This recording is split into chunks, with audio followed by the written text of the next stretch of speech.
भारत में भी ऐसे अराजकतावादियों का कोई समर्थन करता है, वो तो उसी तरह का है जैसे खालिस्तानियों का समर्थन करने वाले को राष्ट्रद्रोह माना जाता है कि वो लोग जो वैसी अराजकता भारत में पैदा होने की आशंका व्यक्त करके या प्रत्यक्ष रूप से लोगों को भड़काने की कोशिश करते हैं, वो भी राष्ट्रद्रोह से कम नहीं होगा।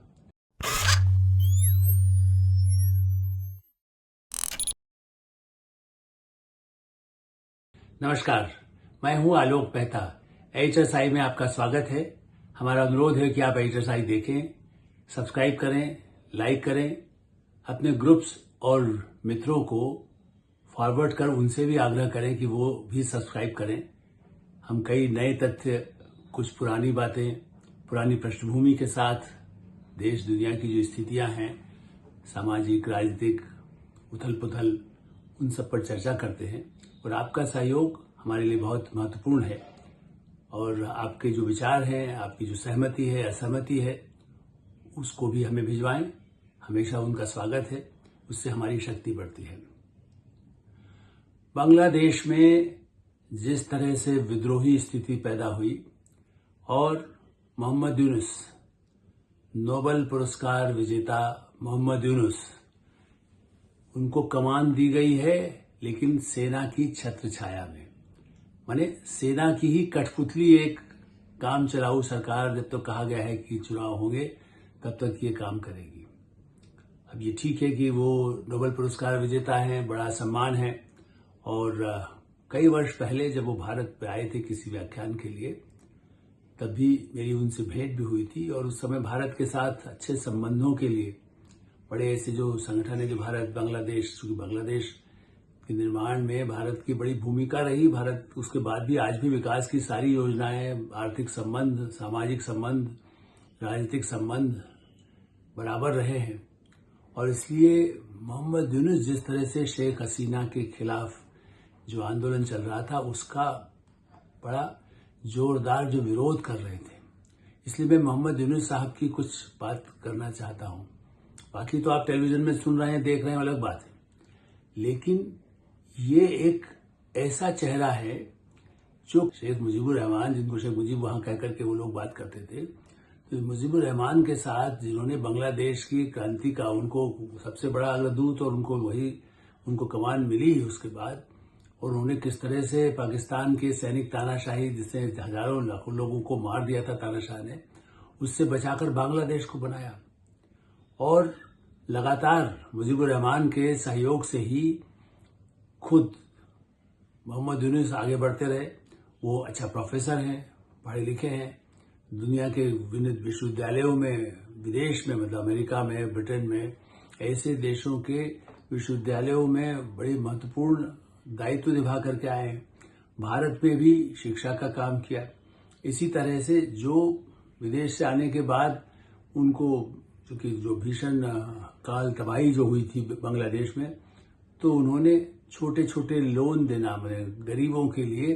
क्योंकि अकाल की स्थिति में लोगों के पास कुछ होता नहीं, जैसे कोरोना के बाद जैसे स्थिति कई जगह गांव में पैदा हुई थी, तो उन्होंने एक ऐसा शुरू काम किया और फिर उनको लगा कि इसका विस्तार हो सकता है। जैसे भारत में कोऑपरेटिव बैंक है, उसके बाद उन्होंने ग्रामीण बैंक एक बड़ा, और इसीलिए उनको अंतर्राष्ट्रीय स्तर पर आर्थिक मामलों में कि ग्रामीण लोगों की अर्थव्यवस्था में इस तरह के लोन से क्या लाभ हुआ, उसकी जो पहल उन्होंने की थी, उससे बड़ा उनका नाम हो गया और उनको पुरस्कार वगैरह मिलते रहे। और वो ऐसे हैं जिनको अमेरिका में भी जो राष्ट्रपति की तरफ से पदक दिया जाता है, जैसे हमारे यहाँ पद्म विभूषण, जिस तरह की उपाधियां दी जाती है और बहुत विदेशी लोगों को कम दी जाती है, वो भी उनको मेडल वहां मिला है। वहां की पार्लियामेंट की तरफ से भी उनको सम्मान हो चुका है। तो अमेरिका के साथ भी उनके, तो इसलिए उनका ये विद्रोह में शामिल होना, जो पाकिस्तान और चीन जिसमें सबसे अधिक खुश होकर के इस तरह के अराजकतावादी जो बांग्लादेश में स्थिति पैदा हुई, उसका समर्थन, और आज भी वहां पर लूटपाट, हिंसा, हत्या, वहीं के लोगों की भी हत्या, वहीं के लोग तो रहने वाले हैं, खाली हिंदुओं पर हमला हो ही रहा है, इस्कॉन मंदिर पर भी हमला हो रहा है। और मोहम्मद यूनुस उस सबको जानते बूझते कि ऐसी स्थिति में वो अमेरिका के संबंध उनके रहे, या जिस तरह से अंतर्राष्ट्रीय संबंध रहे, तो क्या चीन और पाकिस्तान को भी जो लाभ मिले ऐसे काम में उनका सहयोग होना, शेख हसीना से मतभेद होना अलग बात है और उसके लिए उनके साथ तो काम किया। शेख हसीना ने 1 साल पहले ही एक इंटरव्यू में बाकायदा कहा था कि हमने तो 400 करोड़ टका, जो बांग्लादेश की रुपया जो हमारे यहाँ होता है वो टका कहलाता है, और इसलिए इतना करोड़ तो इनको दिया, इनको हमेशा हमने सहायता की इनके अपने योजनाओं के लिए। बल्कि फिर दूसरा ये है कि ग्रामीण बैंक के भी कई घोटाले बाद में सामने आने लगे थे। ठीक है, कुछ मामलों में उनको राहत मिल गई, अदालत ने कहा कि नहीं वो पूरे साबित नहीं हो सके, तो ये भी एक है। लेकिन उसके बाद इनकी व्यापारिक कुछ कंपनियां भी बनी हुई, उस बैंक का पैसा उधर जाना इधर जाना, जो हम जम्मू कश्मीर में फारूक अब्दुल्ला और उनके परिवार के लोगों को कहते हैं या महबूबा मुफ्ती को कहते हैं, जिस पर अभी भी जांच कई जगह चल रही है, ऐसे ही ग्रामीण बैंक को इसीलिए एक बार तो उनको हटा दिया गया, फिर कहा गया कि नहीं उनको रख लिया गया, उनको अभी वो कंटिन्यू करेंगे, मैनेजिंग डायरेक्टर बन गए, कभी फिर हट गए। तो ग्रामीण बैंक के विवादों में कई बड़े गंभीर आरोप उन पर आए और इसलिए उनको लगता था कि शेख हसीना हमेशा उनका साथ देंगे, लेकिन कोई लोकतांत्रिक सरकार, और इसलिए बाद में जो आंदोलन हुए हैं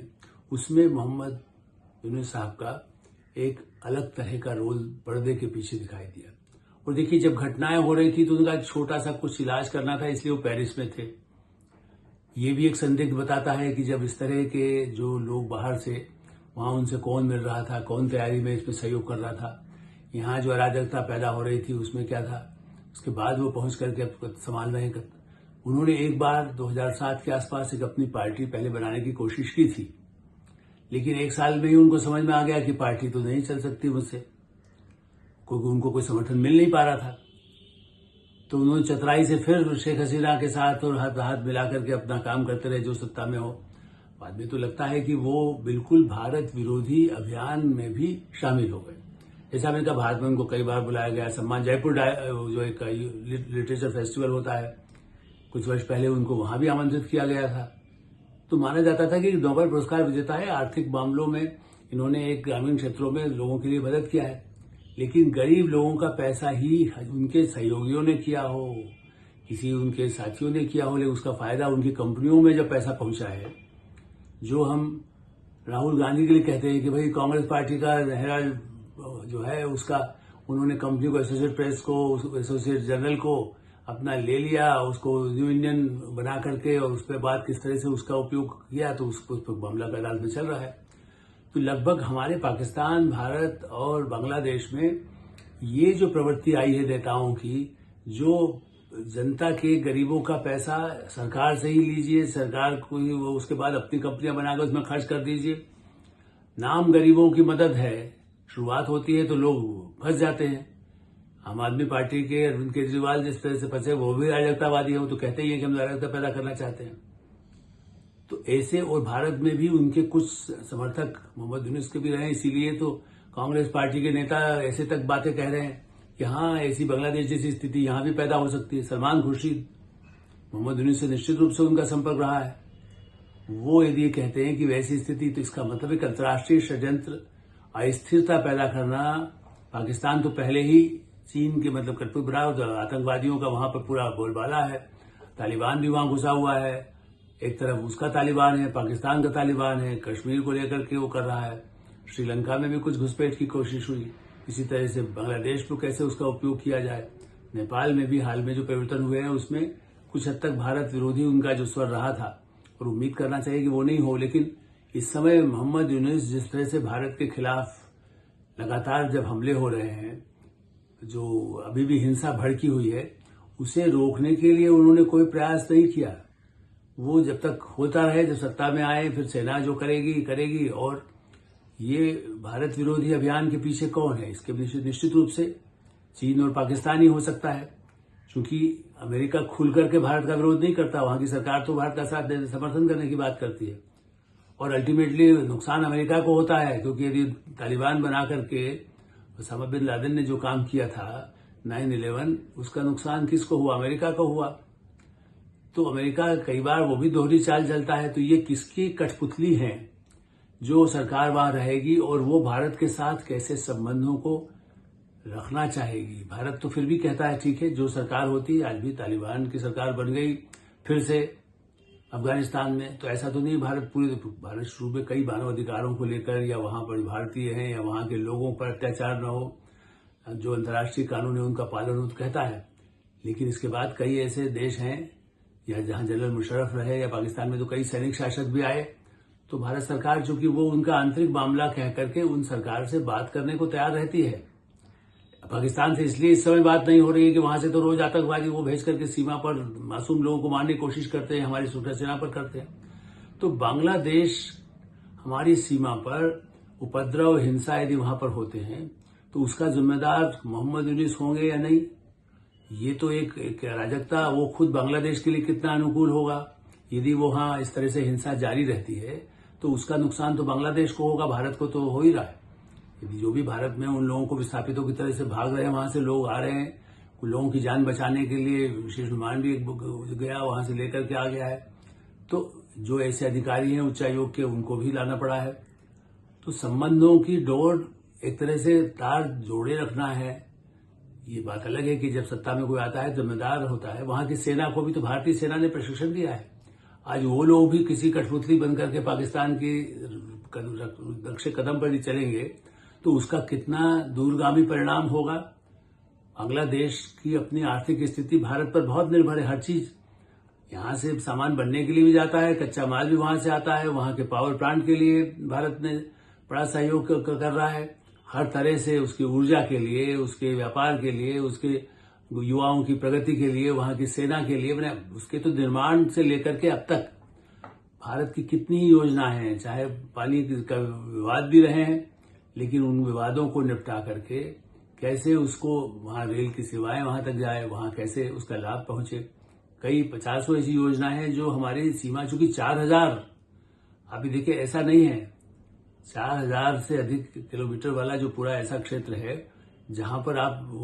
इतनी बड़ी सीमा है, उसमें संभालने के लिए मोहम्मद यूनुस और उनकी टीम, उसमें भी जो आंदोलन में शामिल थे, अराजकता पैदा कर रहे थे, वही उनकी टीम में रखे जा रहे हैं। तो ये कैसे उम्मीद की जाए या आशा करना अलग बात है, लेकिन ये तो बड़ा खतरा है और इसीलिए अंतर्राष्ट्रीय फोरम पर भी आवाज उठने वाली है। शेख हसीना तो अभी भारत में कुछ समय तात्कालिक, जैसे जहां पहली बार आ गई वहां है, लेकिन उसके बाद वो रास्ते ढूंढ रही है कि मैं कहां जाकर के मुझे शरण मिले। राजनीतिक शरण का प्रावधान ब्रिटेन और अमेरिका उनको आनाकानी कर रहा है। हो सकता है यूरोप के किसी और देश में, फिनलैंड में जाए, नॉर्वे में जाए, स्वीडन में जाए, जहां जाकर के शरण लें, लेकिन उससे तो उनके साथियों की कुछ हत्या हो गई है, ये सूचनाएं हैं। ऐसी अराजक स्थिति में मोहम्मद यूनुस के नेतृत्व में जो सरकार बनी, उसका दूरगामी असर होगा। भारत अपेक्षा करता है कि मोहम्मद यूनुस 84 वर्ष के हैं, 84, ऐसी स्थिति में उनको अपना नाम यदि कलंकित नहीं करना है तो स्थिति को नियंत्रित करते हुए रखना होगा। और भारत में भी ऐसे अराजकतावादियों का कोई समर्थन करता है, वो तो उसी तरह का है जैसे खालिस्तानियों का समर्थन करने वाले को राष्ट्रद्रोह माना जाता है। ऐसे ही हमारा मानना है कि वो लोग जो वैसी अराजकता भारत में पैदा होने की आशंका व्यक्त करके या प्रत्यक्ष रूप से लोगों को भड़काने की कोशिश करते हैं, वो भी राष्ट्रद्रोह से कम नहीं होगा। एडिटर्स आई में हम विराम देते हैं। आप एडिटर्स आई देखें, सब्सक्राइब करें, लाइक करें, मित्रों को, ग्रुप्स को फॉरवर्ड करें, उनसे भी सब्सक्राइब करने का आग्रह करें। यही हमारे लिए सबसे बड़ा सहयोग होगा। बहुत बहुत धन्यवाद। नमस्कार।